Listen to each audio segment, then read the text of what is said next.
여러분, 안녕하세요. 은혜로운 스토리텔러입니다. 오늘은 성경 속 드라마틱한 역사의 두 번째 장, 열왕기하로 여러분을 초대합니다. 이 책은 열왕기상에서 이어지는 북이스라엘과 남유다 왕국의 비극적인 역사를 기록하고 있습니다. 수많은 왕들의 배신과 타락, 그리고 연이은 심판 속에서도 하나님께서는 어떻게 당신의 인내와 사랑을 보이시며 결국 구원의 소망을 놓지 않으셨을까요? 오늘 이 시간 열왕기하의 이야기들을 통해 하나님의 주권적인 섭리와 우리의 삶에 대한 깊은 메시지를 함께 탐구해 보겠습니다. 열왕기하는 엘리야 선지자의 후계자 엘리사의 사역으로 시작됩니다. 엘리사는 스승 엘리야가 하늘로 들려 올라가는 것을 목격하며 그에게 있던 갑절의 영감을 구했습니다. 엘리사가 이르되 당신의 성령이 하시는 역사가 갑절이나 내게 있게 하소서 하니 하나님께서는 엘리사의 간구를 들어주셨고 그는 엘리야를 능가하는 수많은 기적을 행하며 북이스라엘의 영적인 지도자로서 활약합니다. 그의 사역은 메마른 땅에 물을 솟게 하고 여리고 물을 고침 곰 2마리로 조롱하는 아이들을 심판하며 베델 아이들 저주 가난한 과부의 기름병을 풍성하게 하고 과부의 기름통 수냄 여인의 죽은 아들을 살리며 수냄 여인의 아들 살림 독이든 국을 해독하고 독이든 국 해독 보리떡 20개로 100명을 먹이는 등 보리떡으로 100명 먹임 일상 속에서 하나님의 살아계심을 강력하게 드러냈습니다. 특히 이스라엘 군대와 모압 군대의 전쟁에서 엘리사는 하나님께서 이스라엘을 구원하실 것을 예언하며 물이 가득하게 함으로써 승리를 안겨주었습니다. 가장 인상적인 사건 중 하나는 아람의 군대 장관 나아만이 문둥병으로 고통받을 때 엘리사가 그에게 요단강에 7번 몸을 씻으라고 지시하여 그를 깨끗하게 치유한 것입니다.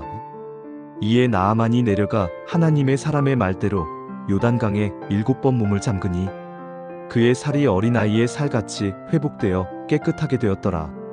이 사건은 이방인이었던 나아만을 통해 하나님의 치유와 구원이 이스라엘을 넘어 모든 민족에게 열려있음을 보여주는 중요한 예표가 됩니다. 엘리사는 이처럼 다양한 기적과 예언을 통해 혼란스러운 북이스라엘 왕국에서 하나님의 뜻을 선포하며 백성들이 하나님께 돌아오도록 끊임없이 도전했습니다. 엘리사의 끊임없는 경고와 하나님의 인내에도 불구하고 북이스라엘 왕국은 계속해서 우상 숭배와 불순종의 길을 걸었습니다. 아합 왕 이후에도 여러 왕들이 등장했지만 대부분은 여로보암의 죄를 답습하며 더욱 큰 죄악을 저질렀습니다. 특히 이스라엘 백성들은 바알과 아세라 같은 가나안 신들을 숭배하며 하나님의 언약을 철저히 저버렸습니다. 하나님께서는 선지자들을 통해 거듭하여 경고하셨지만 백성들은 듣지 않았습니다. 결국 북이스라엘은 하나님의 심판을 피할 수 없게 되었습니다. 열왕기하 17장은 북이스라엘이 멸망하는 과정을 자세히 기록하고 있습니다. 이스라엘 자손이 그 하나님 여호와께 죄를 범하여 우상을 만들어 섬기며 여호와께서 그들에게 경계하신 모든 명령을 듣지 아니하고 자기의 모든 죄를 따라 행하였으므로 여호와께서 이스라엘을 그 앞에서 물리치신지라 그들을 끌어다가 아수르에 사로잡아가니 오늘날까지 이르렀더라. 북이스라엘은 아수르 아시리아 제국에 의해 침략당하고 주전 722년에 사마리아가 함락되면서 멸망하고 맙니다. 백성들은 아수르의 여러 지역으로 강제 이주되었고 아수르인들이 사마리아로 이주해 오면서 이스라엘의 정체성을 잃어버리게 됩니다. 북이스라엘의 멸망은 하나님을 떠난 백성들에게 임하는 피할 수 없는 심판을 극명하게 보여주는 역사적 사건입니다.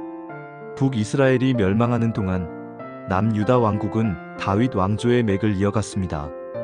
남유다에도 하나님을 거역하는 악한 왕들이 많았지만 간혹 하나님 보시기에 정직하게 행하며 종교개혁을 단행한 선한 왕들도 있었습니다. 대표적인 인물이 바로 히스기야 왕입니다. 그는 우상들을 제거하고 무너진 성전을 정화하며 유월절을 다시 지키는 등 대대적인 종교개혁을 추진했습니다. 특히 아수르 왕 산헤립이 예루살렘을 포위했을 때 히스기야는 오직 하나님께 간절히 기도했고 하나님께서는 한 천사를 보내 하룻밤 사이에 아수르 군대 18만 5천 명을 멸하심으로써 유다를 구원하셨습니다. 여호와의 사자가 나가서 아수르 진영에서 18만 5천 명을 쳤으므로 아침에 일찍이 일어나 보니 다 송장이 되었더라. 이는 하나님께서 당신의 백성을 지키시는 놀라운 주권과 능력을 보여주는 사건입니다. 그러나 히스기야의 아들 므낫세 왕은 유다 역사상 가장 악한 왕 중 한 명으로 기록됩니다. 그는 온갖 우상을 숭배하고 심지어 자기 아들을 불 가운데로 지나게 하는 가증한 일을 행했습니다. 므낫세가 유다를 심히 잘못하게 하여 여호와께서 이스라엘 자손 앞에서 멸하신 여러 나라보다 그 악이 더 심하게 하였더라. 므낫세의 죄악은 유다의 멸망을 거의 확정짓게 됩니다. 하지만 므낫세의 손자인 요시야 왕은 역대 유다 왕 중 가장 위대한 종교 개혁을 이루었습니다. 그는 성전을 수리하던 중 율법책을 발견하고 그 말씀대로 철저히 순종하여 우상을 완전히 제거하고 백성들에게 하나님의 말씀을 가르쳤습니다. 그는 다윗 왕 이후 가장 온전하게 하나님을 따랐던 왕으로 평가받습니다. 요시야와 같이 마음을 다하며 뜻을 다하며 힘을 다하여 모세의 모든 율법을 따라 여호와께로 돌아온 왕은 요시야 전에도 없었고 후에도 없었더라. 요시야 왕의 개혁은 유다의 멸망을 잠시 유보시켰지만 이미 므낫세의 죄악으로 인해 하나님의 심판은 돌이킬 수 없게 되었습니다.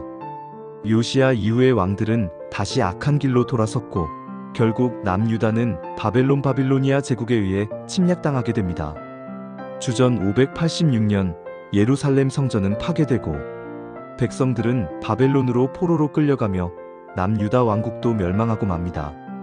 열왕기하는 이스라엘 백성이 하나님의 말씀에 불순종했을 때 어떤 비극적인 결과를 맞이하는지, 그리고 동시에 그 심판 속에서도 끊임없이 사랑과 인내를 보이시는 하나님의 신실하심을 여실히 보여줍니다.